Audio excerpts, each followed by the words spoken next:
जय सिया राम। इससे पहले मैंने आपको बताया था कि परमात्मा से जीव का संबंध या परमात्मा से जीव की उत्पत्ति कैसे हुई। अब इस वीडियो में मैं आपको बता रहा हूँ कि जो जीव जन्म लेता है और भोक्ता जीव के स्वरूप का वर्णन बता रहा हूँ कि जीव किस प्रकार के कर्मों को भोगता है, यानी भोक्ता जीव के स्वरूप का वर्णन। तो वशिष्ठ जी कह रहे हैं कि हे राम, जैसे एक दीपक से सैकड़ों दीपक जल जाते हैं, उसी तरह एक ही परम वस्तु चेतन आत्मा अपने संकल्प से मानो नाना तत्वों को प्राप्त होता है। मनुष्य चित्त मात्र ही है। चित्त के हट जाने पर वह जगत शांत हो जाता है, यानी जब मन हट जाता है तो वह जीव अपने आप स्वतः शांत हो जाता है। जिस पुरुष के पैर जूते से ढके होते हैं, उसी के लिए मानो सारी पृथ्वी पर ही चमड़ा बिछा हुआ है। इस प्रकार जिसका चित्त शांत है, उसके लिए सारा जगत ही शांत हो गया है। यानी कहने का मतलब यह है कि अगर हमने पाँव में जैसे जूते पहन रखे हैं, चाहे चमड़े के हों, चाहे कपड़े के हों, चाहे प्लास्टिक के हों, तो हमारा सारा पृथ्वी पर वह चमड़ा ही दिखाई देगा। यानी हम चमड़े के जूते पहन रखे हैं तो सारी जगह हमको चमड़ा ही दिखाई देगा, क्योंकि हमने वो जूते पहन रखे हैं, चमड़े के हों या कपड़े के हों।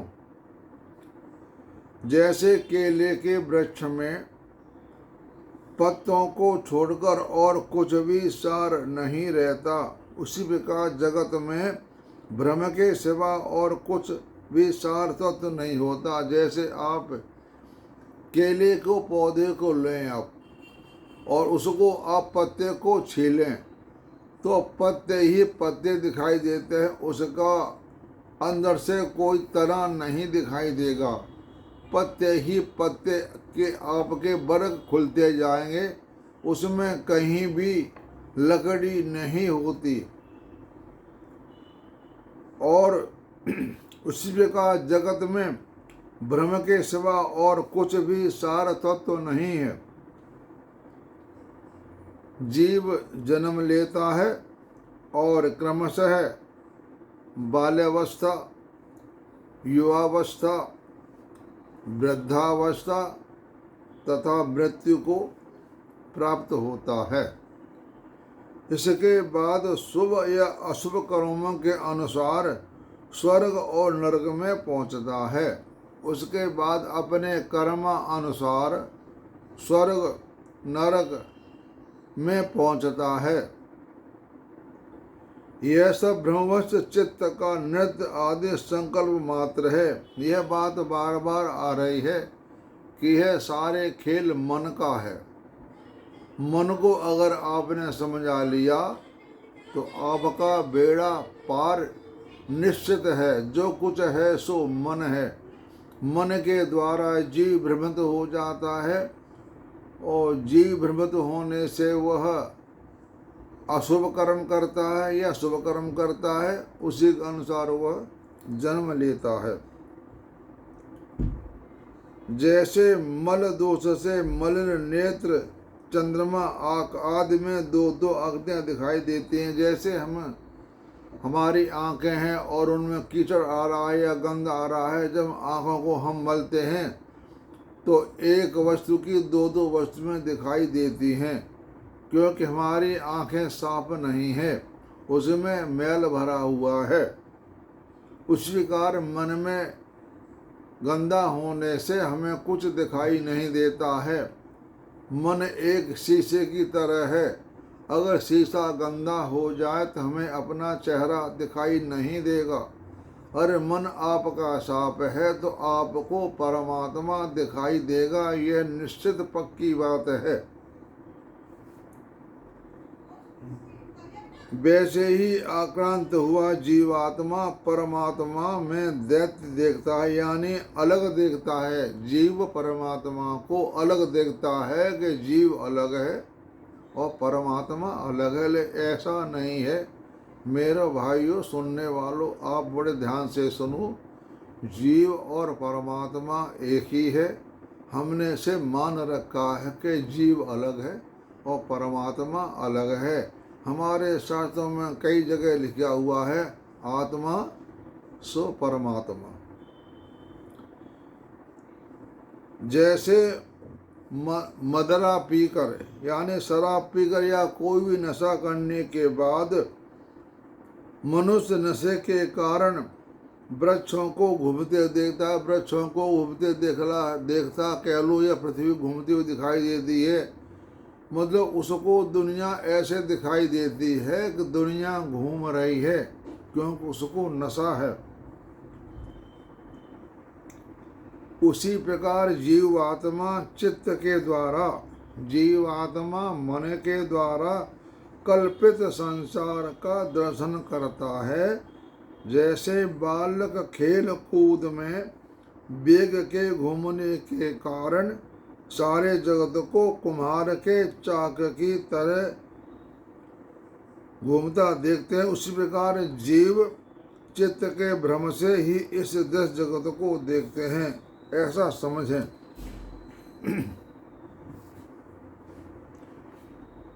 जीवात्मा चित्त के संकल्प के द्वारा ही स्थूलता को प्राप्त होता है। स्थूलता कहते हैं जड़ को, यानी मन अपने संकल्प के द्वारा ही जड़ को प्राप्त होता है। जड़ कहते हैं मनुष्य कह लो, वृक्ष कह लो, यानी स्थूल जो शरीर में दिखाई देता है वह मन के ही कारण उसको प्राप्त होता है।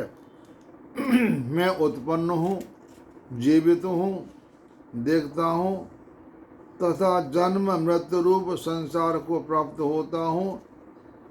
आदि चेतन के द्वारा जिस किसी का अनुभव होता है वह स्थूल जगत है। यह संसार चित्त का एक संकल्प मात्र है। यहाँ बार बार बात आ रही है, जो कुछ है सो संकल्प है। यह मन का संकल्प है जो हमें प्राप्त हो रहा है। इसी के बाद में किसी प्रकार का आयास नहीं। जैसे अच्छी तरह देखभाल करने में रस्सी में सांप का भ्रम मिट जाता है, जैसे अंधेरे में एक रस्सी पड़ी हो तो हमें सांप सा प्रतीत होता है कि सांप यहाँ पड़ा हुआ है। उसी प्रकार परमात्मा के यथार्थ ज्ञान से यह संसार रूपी भ्रम अवश्य नष्ट हो जाता है। जिस वस्तु की अभिलाषा हो उसी का निश्चित रूप से त्याग करके यदि रहा जा सके तब तो मोक्ष प्राप्त होता है। यानी हम इंद्रियों को सुख को छोड़ दें, त्याग दें, तब तो मोक्ष प्राप्त हो सकता है। यानी धर्म अर्थ काम को पूरा काम कर देंगे आप, उसके बाद आपको मोक्ष की गति प्राप्त होती है।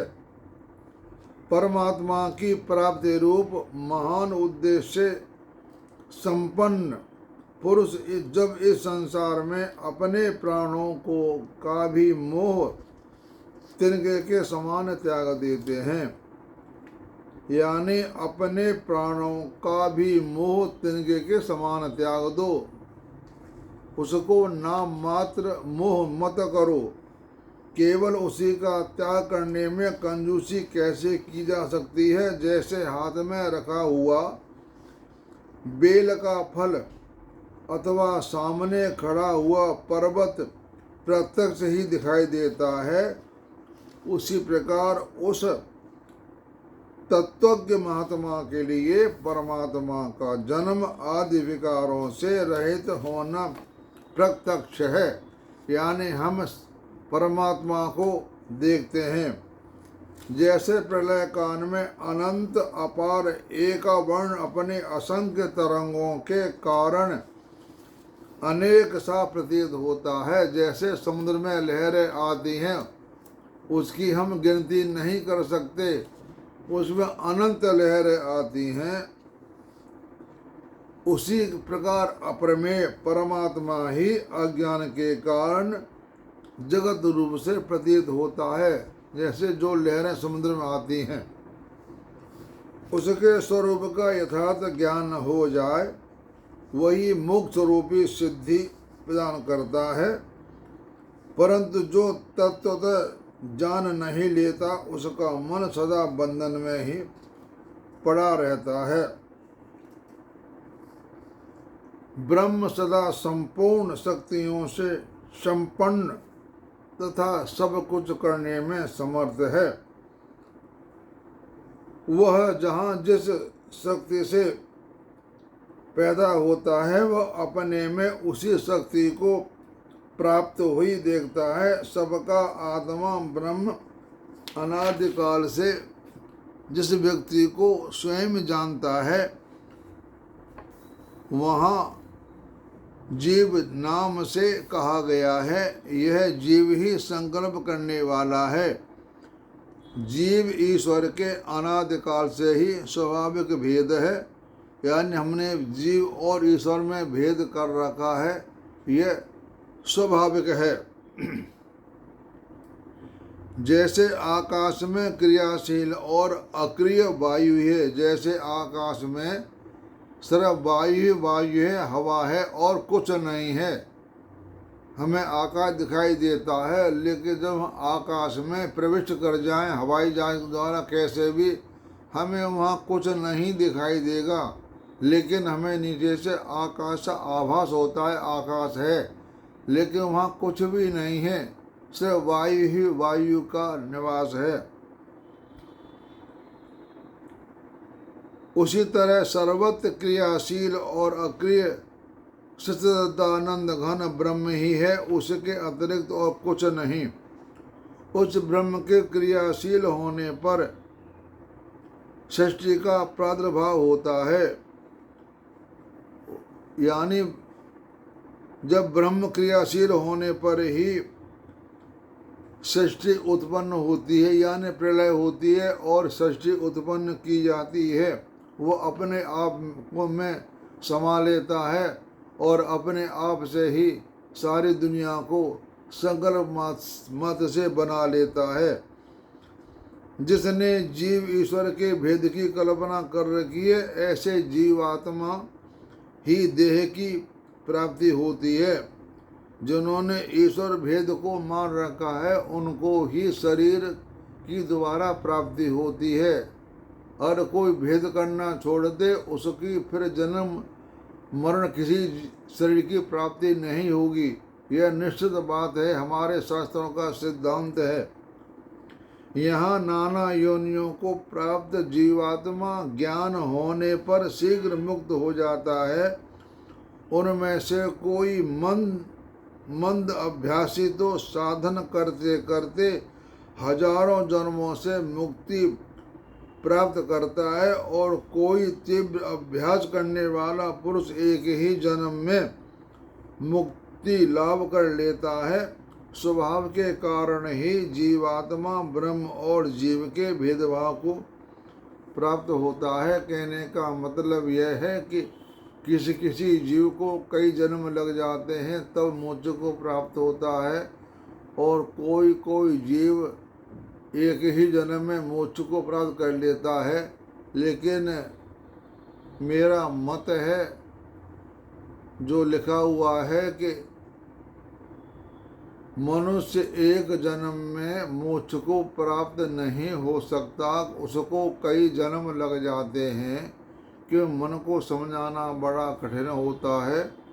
हाँ, गीता में भगवान ने यही बात कही कि मेरा भक्त कभी समाप्त नहीं होता है। अगर कोई भक्त मेरा नाम लिया या उसने पढ़ाई की, वो 5वीं पास कर ली और कर्मवश उसकी देह का त्याग हो गया, जब दोबारा जन्म लेगा तो उसकी पढ़ाई 5 के बाद ही चलेगी। इस तरह से उसको कई जन्म लग जाएंगे। पहले 5वीं पास की, फिर 10वीं पास की, फिर BA किया, फिर डिग्री प्राप्त की। इसके लिए मनुष्य को कई जन्म लेने पड़ते हैं। इसलिए भाइयों, मेरी आपसे यही प्रार्थना है, आप अपने कर्म, शुभ कर्मों में लगे रहें तो आपका मुक्ति किसी किसी जन्म में हो जाएगी। यह शास्त्रों का मत है। आप अच्छे कर्म करते रहेंगे तो आपकी मुक्ति निश्चित है। आप परमात्मा में लीन हो जाएंगे, वहाँ फिर कोई भेद नहीं रहता। तो यह मैंने आपको बात बता दी कि हमारे जो भोक्ता जीव है उसकी क्या स्थिति होती है। तो हम जब कोई भी क्या, जब मनुष्य जन्म पैदा होता है तो हमारे स्वरूप का वर्णन क्या है, हमें ये बातें याद रखना चाहिए, तो तुम्हारा कल्याण निश्चित है। अब मैं अपनी वाणी को विराम देता हूँ। सभी को मेरा नमस्कार।